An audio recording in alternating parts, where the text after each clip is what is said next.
Ladies and gentlemen, Tony Gaskins here, just popping in for a little quick word. Now, y'all gotta forgive me. I got on my swim trunks. I just got out the swimming pool, but my trunks is wet, so I didn't want to put a shirt on and get the shirt wet, sitting on top of the trunk. So I just got the towel on. So y'all forgive me, but I'm outside, so I'm fully clothed. But somebody sent me a DM just now about a celebrity man, and I happen to know the individual. I met him, years ago, and R&B singer who, sing about love and talk about stuff on that. But I really don't have a lot to say on that. She was talking about how he begged for marriage and then get married and get divorced and then be begging for another marriage, and kind of just like, basically she was saying it seemed like he used a desire for relationships for attention. Don't really want to do the work, want the idea of love, but not the reality of love. Because see, the reality of love is totally different than the idea of love. Because the reality of love is going to deal with human behavior, and human behavior is going to be flawed. So we are going to lie to a certain extent. We are going to deceive. We are going to play mind games. We are going to manipulate. And this is all humans. Not every human is going to be to the umpteenth degree. Some human might be a first degree, and then some humans gonna take it to the highest level possible. But all humans will be flawed. And when I say flawed, I mean even just playing the victim, just woe is me, even that, it might not be intentionally or directionally at their partner, but they could play up their situation for sympathy. And while that may be less harmful than someone who is really manipulative, it's still damaging, because it could have this other person seeing this victim as a damsel in distress or a lad in distress, and giving all of their energy, and then this other person gives all of their energy, their time, their money. They miss opportunities, they miss people, places, and things, trying to serve and trying to heal this person who is pretending to be broken beyond their own ability to repair themselves. And so even that, but it's one of the things that I'm doing, and I could be wrong in this, because I believe in growing. I believe in learning. I believe in changing. But one of the things that I'm doing is living authentically with my flaws in the process of growth. And what I notice is that not everybody is comfortable with that. And I might be a little slow. Me and my wife was on a trip, and I asked the young lady, what city is the University of Pittsburgh in? And the young lady said, because she's from Pennsylvania, she said, I believe that's Pittsburgh. And I was like, and then my wife was like, oh, she just kind of ignored it. And it was I did not think of it. Like, I just didn't process that Pittsburgh is a city. And I just know how sometimes universities be in different cities. It's like you fly into the Los Angeles airport, it's not in Los Angeles, it's in Inglewood, which it still may be Los Angeles County. I don't know if there's a city called Los Angeles, but sometimes I see universities of this and it's in a different city. And it could be like a little side college, but it was a bad question to say the least. But I asked it, and I had to embrace the embarrassment of the moment.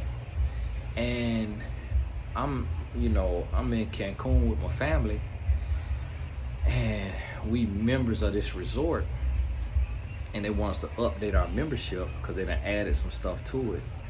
Really just want to get some new money, and so they changed the membership. They changed your access, your levels and stuff, and so just a way to get some new money. And the man said, yeah, this hotel, this resort started by the such and such family.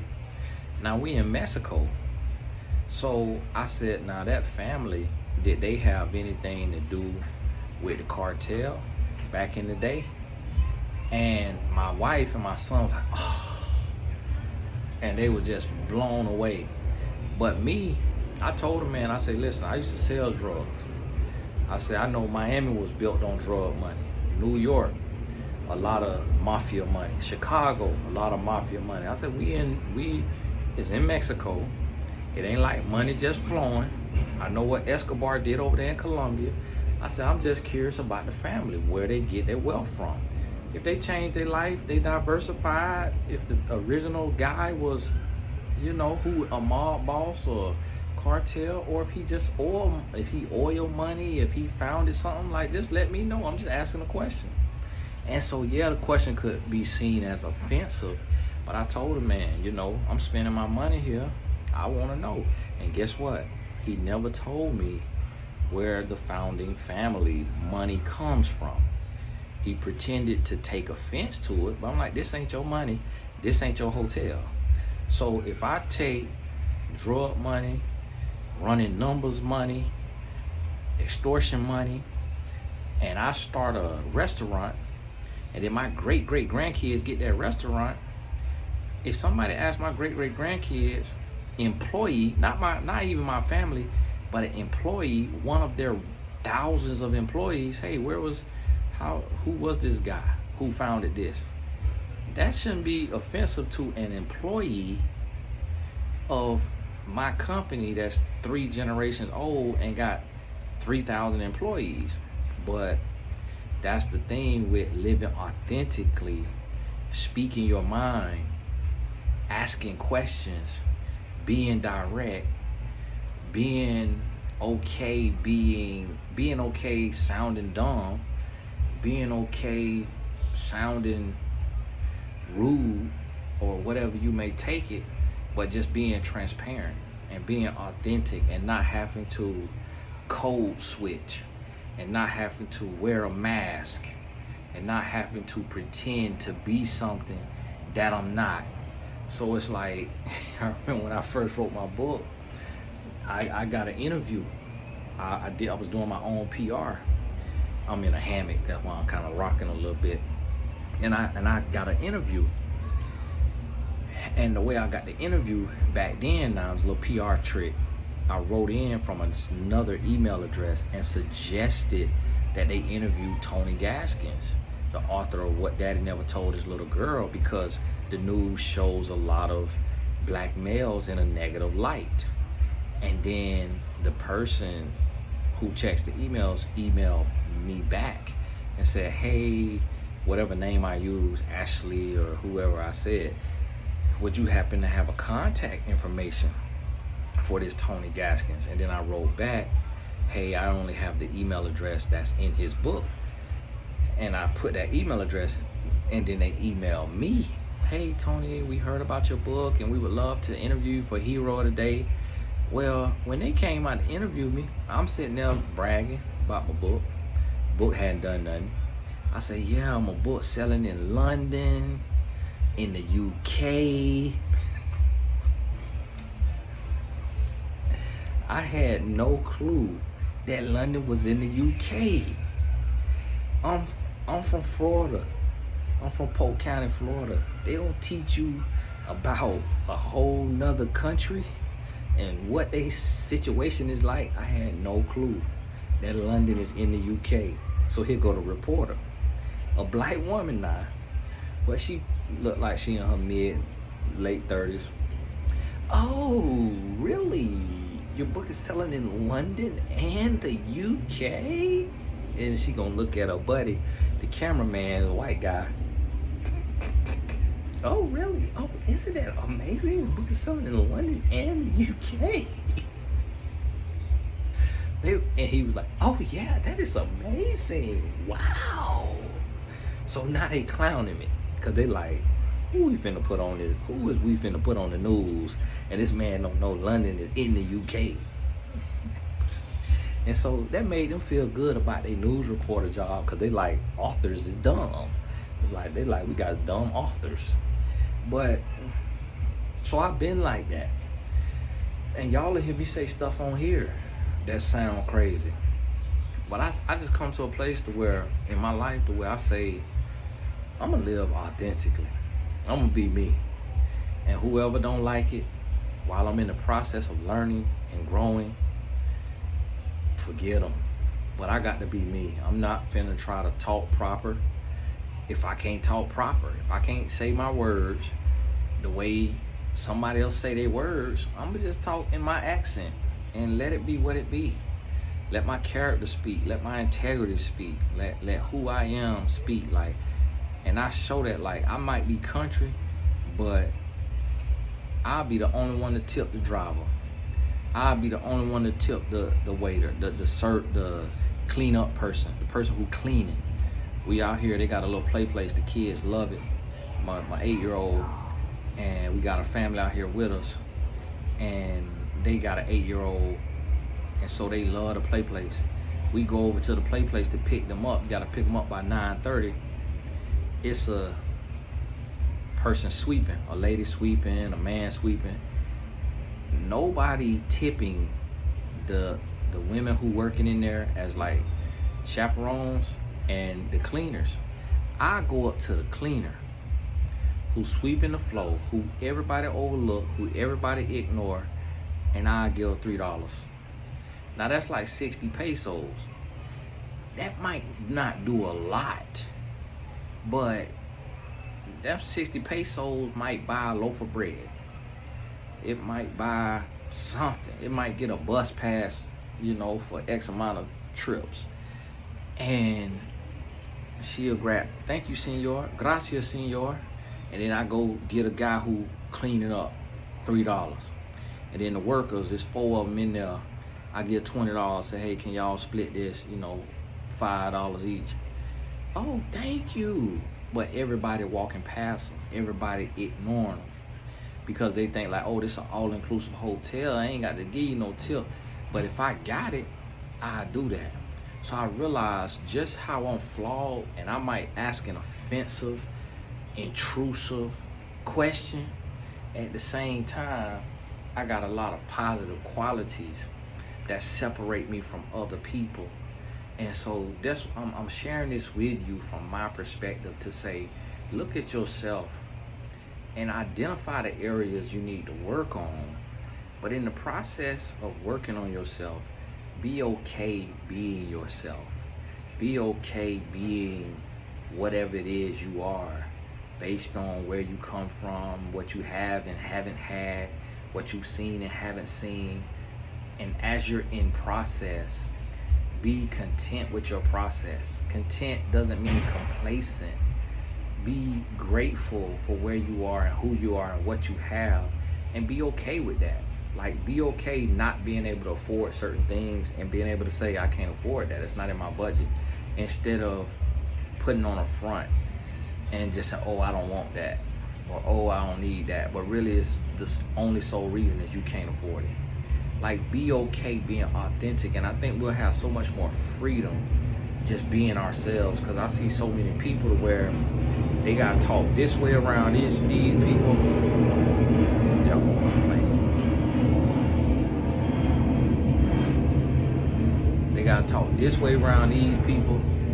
They gotta talk this way around these people. They gotta talk this way around these people. But I say, you know what? I'm gonna let my results speak for themselves. I'm gonna let what I do in the world and how I show up. So I talked to the guy. I said, man, listen, I used to be a womanizer. I used to be an abusive boyfriend. I used to be a thief. I used to be a drug dealer. The guy who I asked was the founders of this here resort family from the cartel. And he got offended. He said, sir, what if I ask you, did you get your nice watch from this here lifestyle? I said, okay, that's a question. Like, yeah, I could be offended too, but You asking me personally. I'm not asking this man who founded this personally. I'm asking one of his 3,000 staff employees that you don't even know this man. This man don't even know you.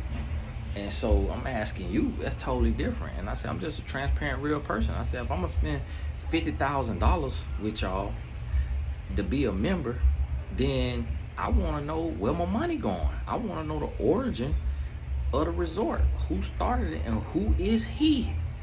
I wanna know. I'm not gonna judge him because I used to be out there doing wrong. But I'm just curious where this man in Mexico got the wealth to do something like this. That's a legitimate question. Hey, the man never told me.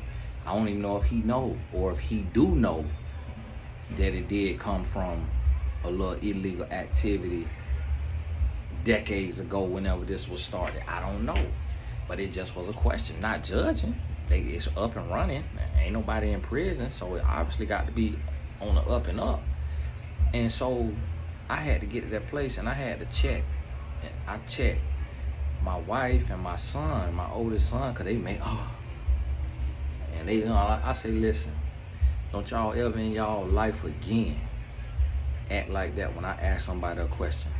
I said, if I'm spending my money and I want to ask somebody, did they brush their teeth this morning?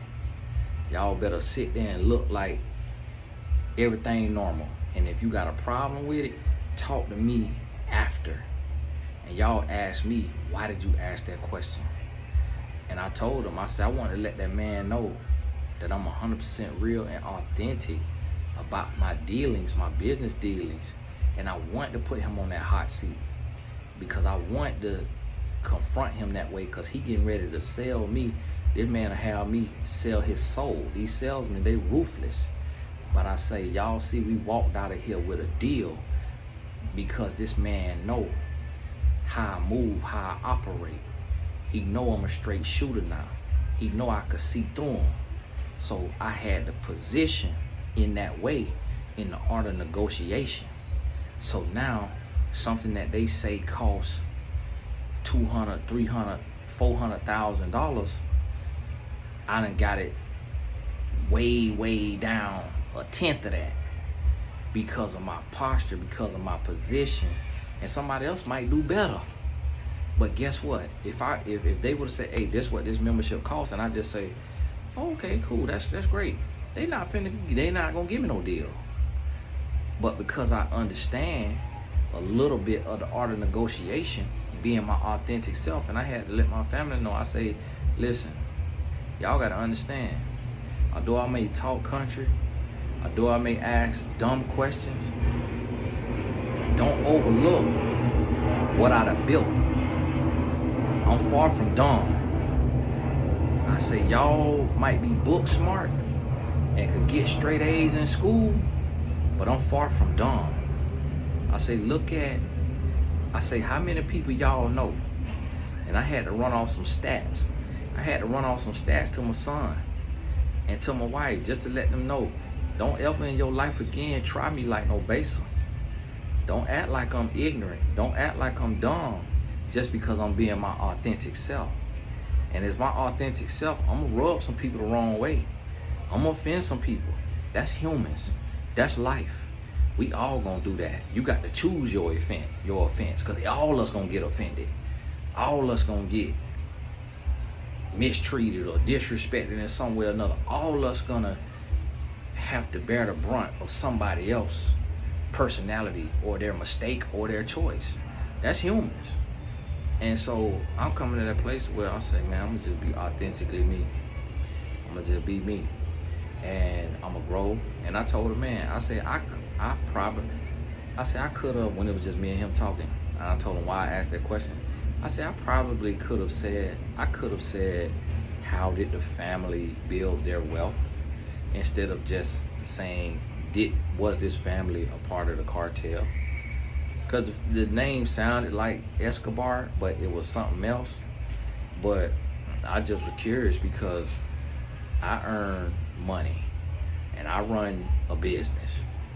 And I know how big this here operation is, and I'm just was genuinely curious, how did a man make this here happen?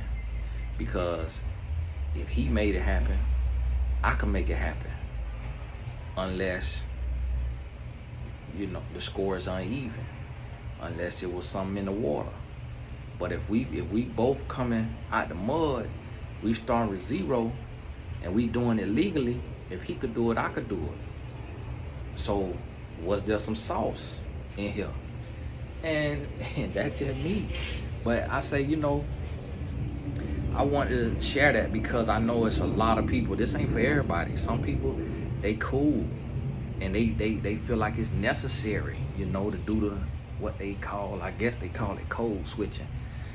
Some people feel like that's cool.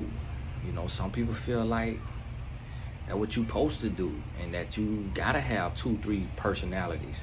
And I used to feel that way. I used to be I remember I had a client in my office, and I got a phone call, and I started trying to talk proper. And when I got off the call, I asked my client, I said, hey, you heard that proper voice? I said, I sounded proper? And she said, actually, you sounded more country. Say, oh my goodness. She said, ain't nothing wrong with how you talk. She said, how you talk, I understand you perfectly. But when you start trying to talk like somebody else, you sounded worse. And I realized that because I used to answer phones at the company, in the customer service, I used to answer phones, and I'd be trying to talk proper. And when I try to talk proper, the Hispanic people would always ask me, or people would always ask me, do you speak Spanish? And I'd be like, no, no ma'am, or no sir, or unfortunately not. But they thought I spoke Spanish because I speak Ebonics. And when I try to speak proper English, it sounded like I had a Spanish accent. And that thing used to confuse me. And I'm like, maybe if I just talk how I talk, they would never even ask me, do I speak Spanish? Because they'll be like, oh, this is a black man from the inner city or whatever, because of his drawl, his accent, versus me trying to talk like a white guy, but really did not have his schooling, education, and hear words the way he heard words growing up. And so now it sounds like I'm a Spanish person trying to speak English. And that thing just befuddled me. But it was funny to me.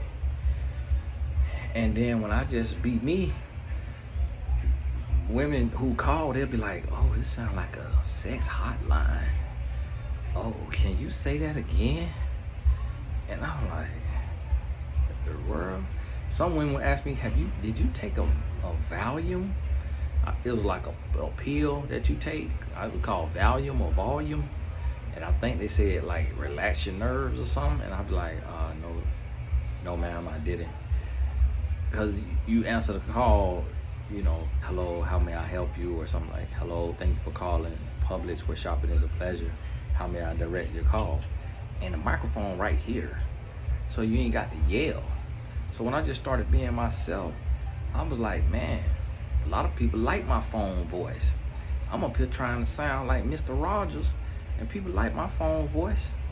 They want to call back in. They want to leave a good review for me. And so I realized, for being who you are, it's a lot of people that's not going to like you.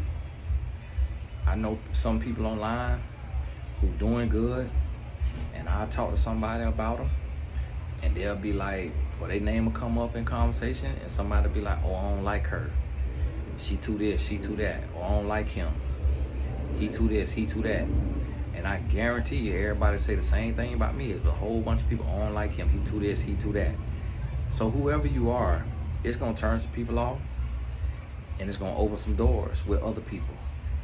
But if you being somebody else, you're going to miss what's for you. You're going to miss what's for you, and you still not going to be able to get what's for somebody else if they being themselves. Hey, this is Tony Gaston. God bless you. Just wanted to pop in, holler at you. We'll talk soon.